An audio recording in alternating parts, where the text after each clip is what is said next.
Then we can now officially start this webinar. A very warm welcome from our side, from Germany.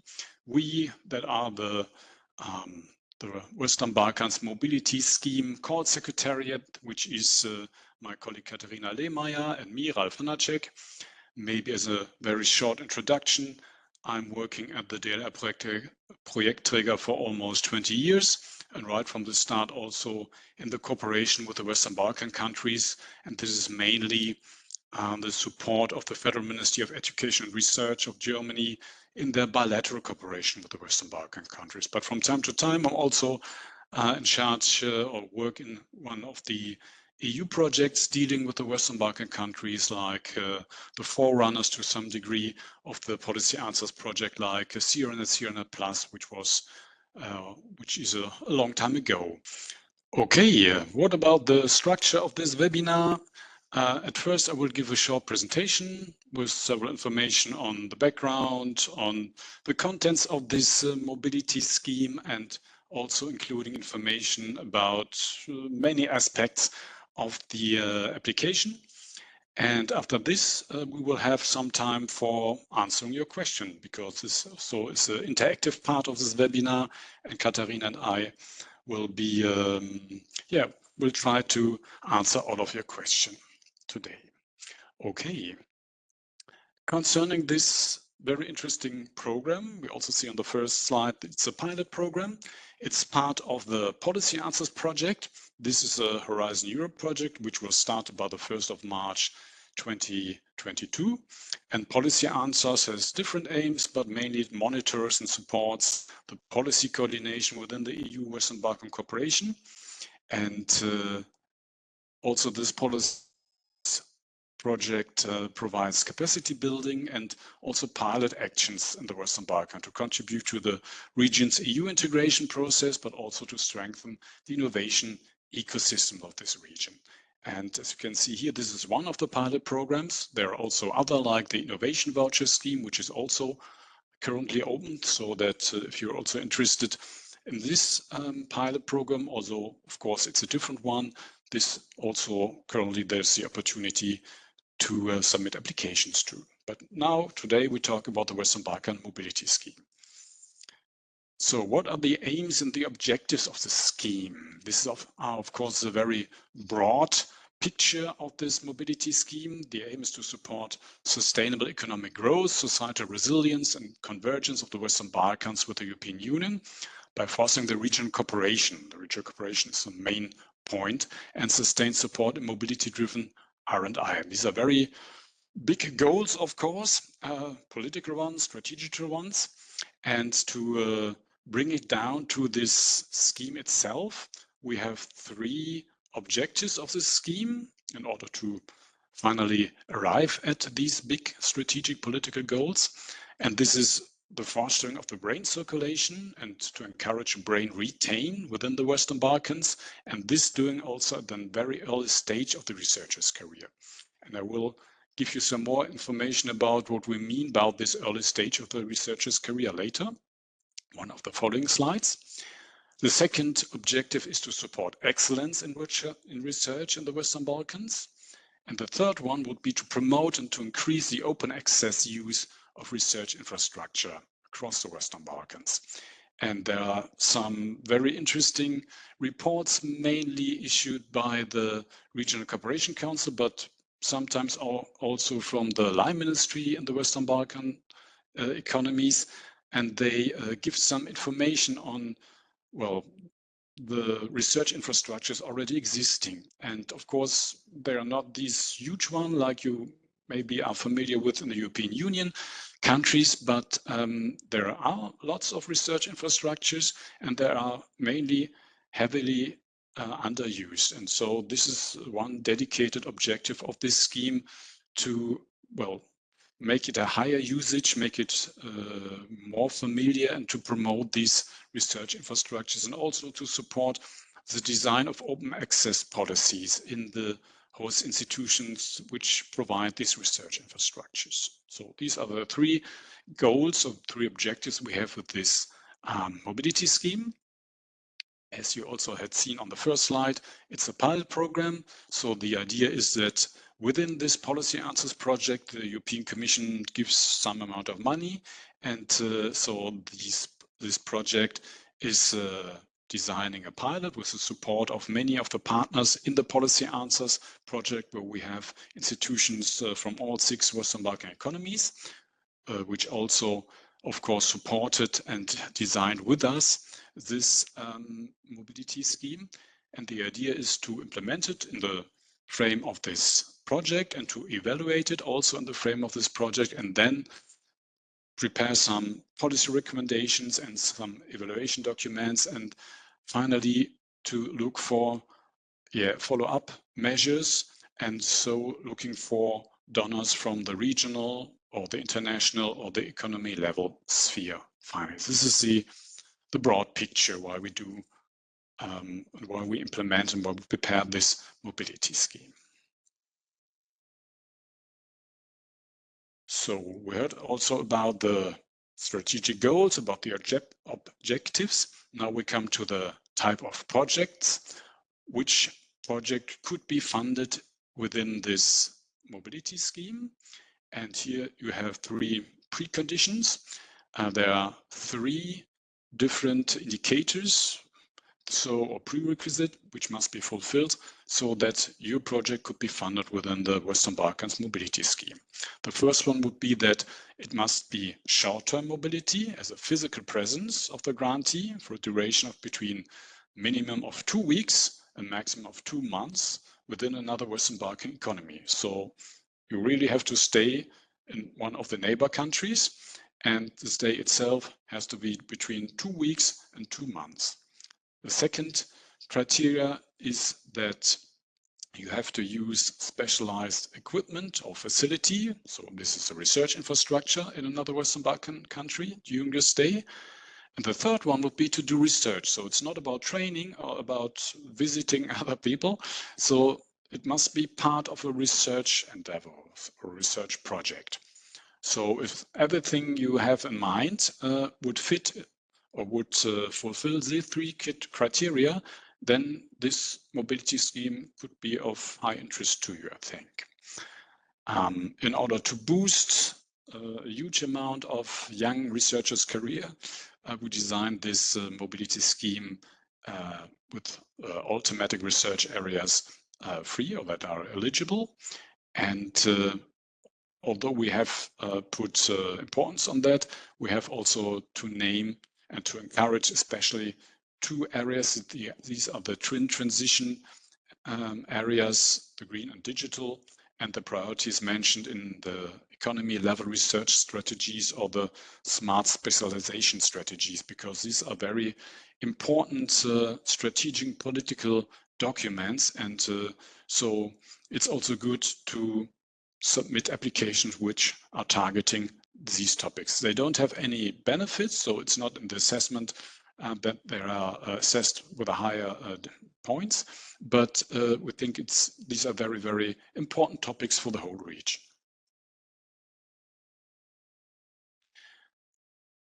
I just mentioned the early career researchers. These are the applicants. This is the focus group of the mobility scheme.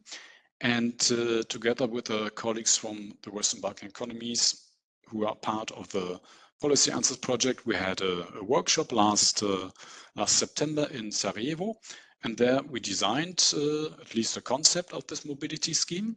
And there we also decided that there are 2 groups of early career researchers we like to focus on. The first group that are the PhD students, and the second one are the young postdocs. And if we say young, we mean that those postdocs whose doctorate was awarded no longer than 7 years before the deadline of the call. These are the ones which should be eligible. So it's not about the physical age. This is of no importance, but we are focusing on some kind of a age and earliness at the stage of the career of these researchers. A second important definition is the definition of research infrastructure.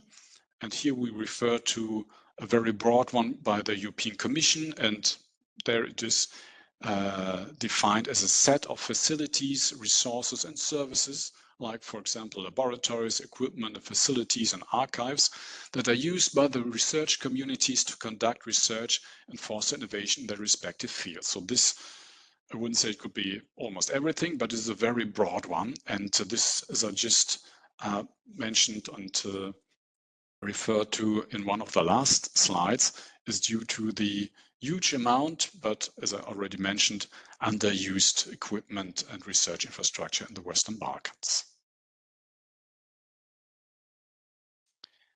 We are coming now to more concrete terms, so some information about the funding and the timetable. There's a budget of over 100,000 euro for the grants, and there's also a maximum grant per project of 5,000 euro, and so you can just calculate we are able about to fund at least 20 projects. And the maximum project duration is, or the minimum, between 2 weeks, and the maximum 6 months is a bit differing. Maybe you have this already in mind and still in mind with the minimum stay. And this is due to the fact that if you go for 2 months abroad, but then you still should have time to commercialize and to exploit the research results. So that means that the overall project period is in each time a bit larger than the stay. What could we fund, or what could you use the money for? The 5,000 euro, there are 3 cost categories. The one would be travel costs and living allowances. This is by a unit cost of, I think, 75 euro per day. It's up to you for what purpose you would spend it. You don't have to well, prove it to us. It will be just calculated by the number of the days you stay abroad. Then the second cost category are accession fees, consumables, and everything you have to pay by the host institution. And the third one would be cost for the exploitation of project results, like publication of scientific articles, whatever you do where you would like to present it. If there are any costs for this, you are also eligible, or these costs are also eligible and can be funded within the mobility scheme. The call is open since the 28th of March.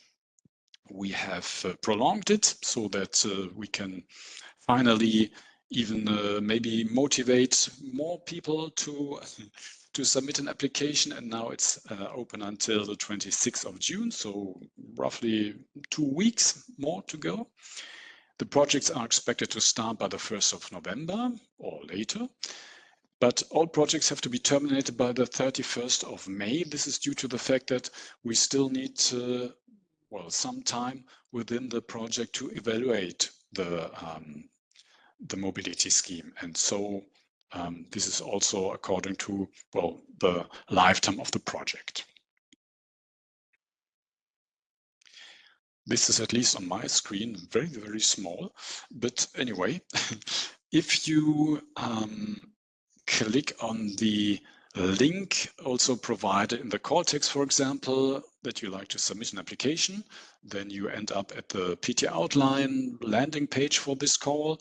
And if you then insert your email address, get a password, and use this to log in, you have to, I think, confirm the GDPR statement on the data protection. And if you finally made all this, then you end at a page or a form like this, where you get some information about the general application process.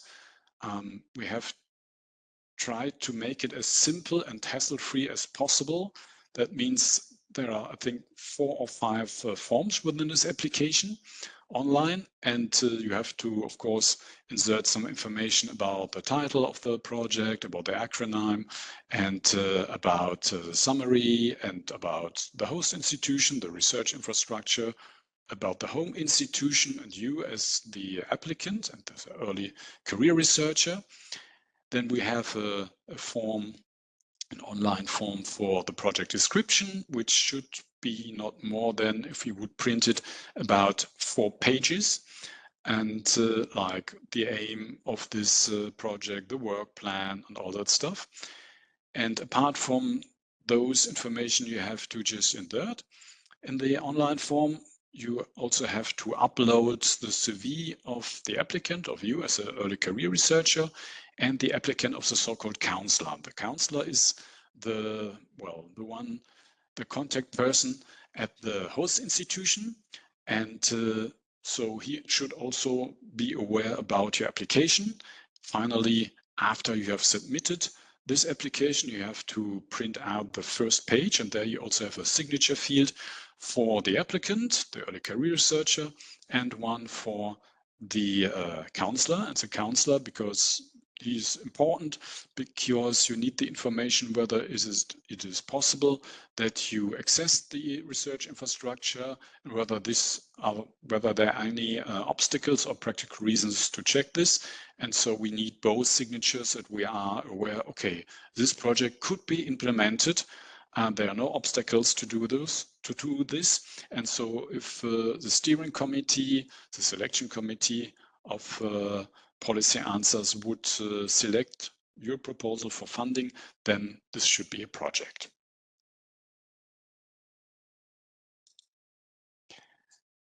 We have created and prepared a so-called landing page at the Policy Answers website.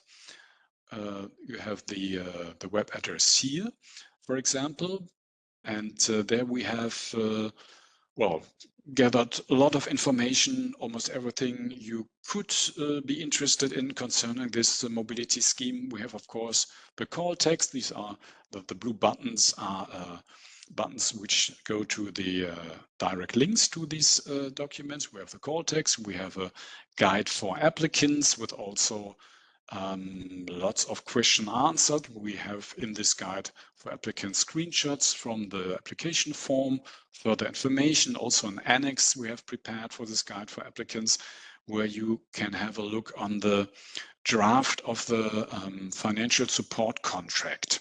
And also there you have the drafts of 2 letters of confirmation, the one for the legal representative of the home institution and the one from the host institution. But please note, these letter of confirmation doesn't have to be signed for the application phase when you submit the application, only if you are selected. So that means only with the 2 signatures I mentioned, the one of the applicant and the one of the counselor, you're able to submit fully correctly an application. But we put these legal documents also in the annex so that the procedure is very transparent and so that you also have an idea prior to submitting your application about the next steps. We also have an updated question and answer section on this website, where everything that we, Katharina and me, we receive from the applicants or from interested researchers to our email address, calls-europe@dlr.de, and we will answer them, of course, but we will also put then the questions and the answers at the end of each week in this question and answer section, so that you are also aware about the answers we gave to other colleagues of you. And last but not least, we also have prepared a first, well, let's name it starting document concerning the research infrastructures in the Western Balkans. We are aware that this is a very tricky topic because unfortunately there's no inventory or no central database on research infrastructures, neither on the economy level, not on the regional level. So it's not that easy, I think, to find an appropriate research infrastructure and an appropriate host institution. But at least from all these documents that are publicly available currently, we have gathered them together and we have prepared a link list in this document, which is also linked on the landing page. So this should be at least, sorry, a first starting point for your search for an appropriate research infrastructure. And if there's something that is not mentioned in all these supportive documents, then, as I just mentioned, you are, of course, able to send us an email, Katharina and me, and this would be here the correct email address. It's calls-europe@dlr.de. Okay. Then I think this should be everything from my side concerning the presentation. Then we would come to the question and answer section. And yes, if there is a question, please. I don't know how many we are so far, whether this would be appropriate with just raising the hand. I would say so. So then just raise your hand, and I think my colleague Katharina will then also give the floor to you.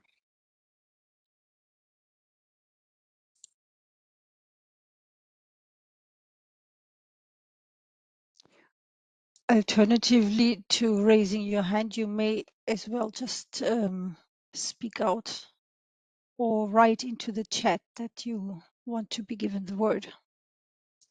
I think Paulina has raised her hand. I'm raising my hand. Thank you for the floor. Thank you for the presentation. It was clearly enough for me. And I just have a few more questions related to this application. So first of all, should the research infrastructure be registered somewhere? So how we know that my chosen infrastructure is good, is my good choice? That is my first question. Then when the second question, when I'm counting, do you want to say it all questions or first question by question? I have few. Then maybe the question by question approach could be helpful, at least for me. Well, you're free to decide and select the research infrastructure you like, as long as it fits to the overall definition. And you're right, in order to be eligible, the home institution as well as the host institution has to be registered in the respective economy. And I think this should be very easy to find out, because there, and as I've learned, in each of the economies there are registrations, and so it's easy to find out whether this host institution is also registered or not. Okay, those are registered number and accreditation number in the application form that I should mention, right? Perfect. Okay, okay, thank you. The next one, when I'm counting the days between 2 months, should I count also non-working days? For example, I'm planning to visit a neighbor country 3 times. First time it will be 3 weeks, then 2 weeks, and I'm planning the next one 2 weeks. So if I'm counting the working days, it fits in 2 months. 60 days, but if I'm counting also non-working days, it doesn't fit in 60 days period. So should I count the working and non-working days, or only working days in 1 week? Well, I would say it depends on the time you really stay abroad. And if you have, I don't know, if you are there, for example, 5 days, and the 5th day would be a Friday, and there would be no, well, need for research or business to stay also the weekend, then I think it should be also only the time you're working there. But if you are for 2 weeks, then of course it's not appropriate that you would skip the 2 days from the weekend, because it's the money you have and it's for your expenses there. Okay, so if my training school is 3 weeks, I should count only 5 days per week. The 2 days I'm not counting, right? No, exactly, because if you are 3 weeks in one row there, then you have to count them because you're there. Okay. You also have to pay your hotel, and you have to eat and all that stuff. It's only if you have a very short time. If you're only for 3 days, and then the 2 days at the weekend, why should you be there? So, but if they are in between of your general research state, it's not a problem. Okay. Then I mentioned that I want to do a publication for dissemination of the project, or to do the conference. Should it be in the period of the project in 6 months, or can be later? Because I don't have dates for which conference I'm going to present the results from this project. in front. So I just calculate for example, 1,000 euro for that spreading the results, and should be finished till 31st of May 2025, or can be later? Well, yeah, this is a bit tricky because all expenses have to be made during the project lifetime. Okay. So, but if you say, well, there's a conference which is, I don't know, 1 month after your project would end, but you are able to register and you pay for the fee already during the lifetime of your project, then I think this should be okay, because we're aware that this is a bit tricky, especially if you go, for example, if you like to, for publication of a scientific article, usually this is several months, and so it's difficult to pay from the project. But the general rule is, if the costs appear during the lifetime, then it's okay. Okay, so I don't have to mention which scientific paper I'm going to apply, because I could not know in the front, or which conference I'm going to present. It's just enough to say that I'm going to apply, right? No, because if you spend the money, then you already need the concrete information. But if the conference, for example, 5 months after the end of your project, then you just have to pay for it during the lifetime of the project. Okay. So it have to be very concrete. But if the scientific article is in publication after the end of your project, or the conference participation is after the end of the project, it only depends on when you have to pay for that. Okay. And my last question, previously the starting point of the project was 1st of September, or 1st of October, sorry.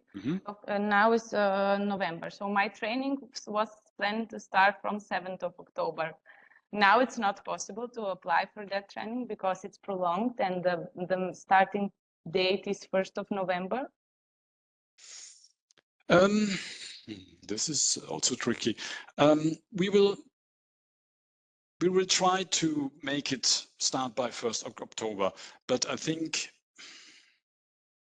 due to the prolongation, of course, we now have the summer break, and this would mean that from our schedule, it should be difficult to start on 1st of October, but this is only a schedule. It depends also how many applications are submitted finally, how fast are the evaluators, the reviewers. But as I learned from what you said, you already have a very fixed slot at the research institution. Yes, I have all the fixed dates, yes. And do you think it would be maybe possible to change this slot? Because I think this is a tentative start. Also, when we mentioned the 1st of October, it was tentative because it could happen that, I don't think it will be, but you never know, that during the preparation of the contract, since we also need the legal representative of the two institutions to sign, I don't know how much time this will need, that there are also some delays. So it was only, according to our last schedule, would have been the 1st of October. According to our current schedule, it is the 1st of November. So, but there is no guarantee. So my advice would be just get in contact with the research infrastructure, the host institution, and check whether it would be possible also to postpone it for a little bit. If they say no, then I would ask you to send me an email so that we are aware that that we already know which of the proposals, if it will be funded, but we just assume it for the time being, that this should be very urgently in procession. Okay. Thank you very much for the answers. You're welcome. Right now, I cannot see. Yes, there is Milos raising his hand. Can you hear me? Yes. Hello. Great. Thank you, Ralph, for a wonderful presentation. It was really filled with useful information. So I wanted to ask, just to check, actually, in the span of 6 months, we don't have the mobility can be split, if I understood correctly. or should the mobility be in one piece, so to say? Doesn't have to be. It Okay. depends on your approach. If you say it would make sense in order to achieve the research results to go there in week 1 and then in, I don't know, in week 12, then it's up to you. Okay. Thank you. You're welcome.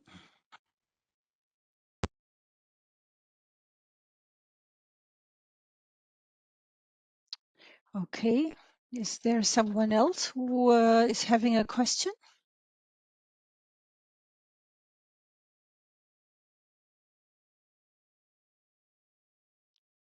Yes, Vuk is raising his hand, right? Yes. Hello, everyone. Okay. Thank you for your presentation. I would like to ask several questions, which are maybe not related to this project, but are related to the program in general. This So, is a bit a problem because I'm not an expert for the DAAD, and I think this is a totally different program. I'm sorry. I'm okay, also from okay. Germany, you're right. The DAD is, of course, Germany. But I wouldn't be able to give you any advice on that. Only Thank you to for this Western Balkan Mobility Scheme. You're welcome. No thank you problem. for your answer. Thank you.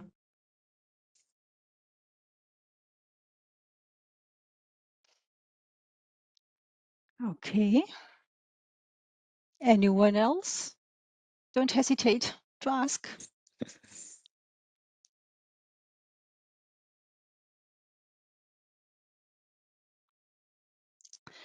Right at the moment, I do not see anything. Is there anyone who I'm overlooking at the moment?